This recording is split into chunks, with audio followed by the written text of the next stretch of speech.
યુવાનો માટે સીધા ક્લાસ 1 અને 2 અધિકારી બનવાની સોનેરી તક છે। હવે અનુભવ વગર સ્નાતકો સીધા જ અધિકારી બની શકશે। જીપીએસસી પરીક્ષા પાસ કરી અને મેળવી શકાશે સીધી જ નોકરી। ગુજરાત સરકારે ભરતીના નિયમો હવે હળવા કર્યા છે। વર્ગ ફર્સ્ટ અને સેકન્ડની ભરતીમાં અનુભવમાંથી મુક્તિ મળશે। મહત્વનું છે કે સરકારી વિભાગો માટે હવે યોજાશે સમાન સિવિલ પરીક્ષા। ખાલી જગ્યાઓ ભરવા માટે સરકારે ભરતી નિયમો બદલ્યા છે। માહિતી સાથે એસોસિએટ એડિટર અરુણ શાહ જોડાયા છે। અરુણ, જે પ્રમાણે ભરતી પ્રક્રિયામાં થોડી છૂટછાટ આપવામાં આવી છે, નિયમો બદલ્યા છે, જે યુવાનો છે ખાસ કરીને લોકો, તેમને શું ફાયદો આમાંથી થઈ શકે? દલીન ગુજરાત સરકારમાં જે અત્યાર સુધી કહી શકાય કે 31 મે સુધી અનેક વિભાગોમાં જગ્યા ખાલી પડી છે।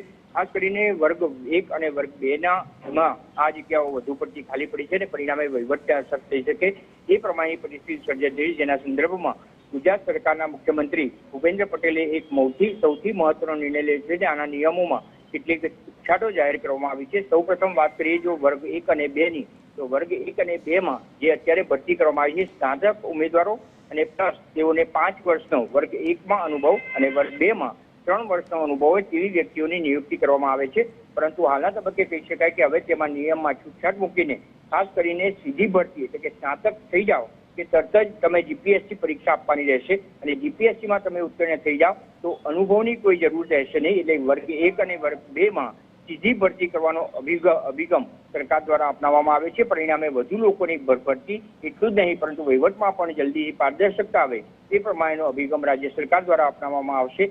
ત્યાર પછી જીપીએસસી ડાયરેક્ટ જે રીતે વિભાગોમાં જે ભરતી હોય છે, અલગ અલગ વિભાગોની ભરતી કરવામાં આવે છે।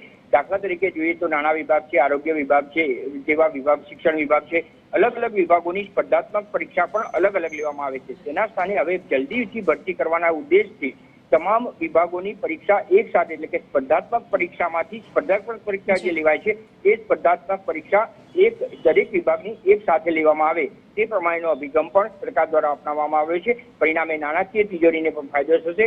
એકંદરે કહી શકાય કે હવે જે ઉમેદવારો ખરેખર તેજસ્વી હશે, સ્નાતક કક્ષાએ સારું પરફોર્મન્સ કર્યું હશે અને જીપીએસસી પરીક્ષામાં ઉત્તીર્ણ થશે તેઓ સીધી ભરતી તરીકે થઈ શકે અને વહીવટમાં પણ પારદર્શકતા લાવવા માટેનો નિર્ણય ભૂપેન્દ્ર પટેલ સરકાર દ્વારા કરવામાં આવ્યો છે। બિલકુલ અરુણ, આભાર સમગ્ર માહિતી સાથે જોડાવા બદલ।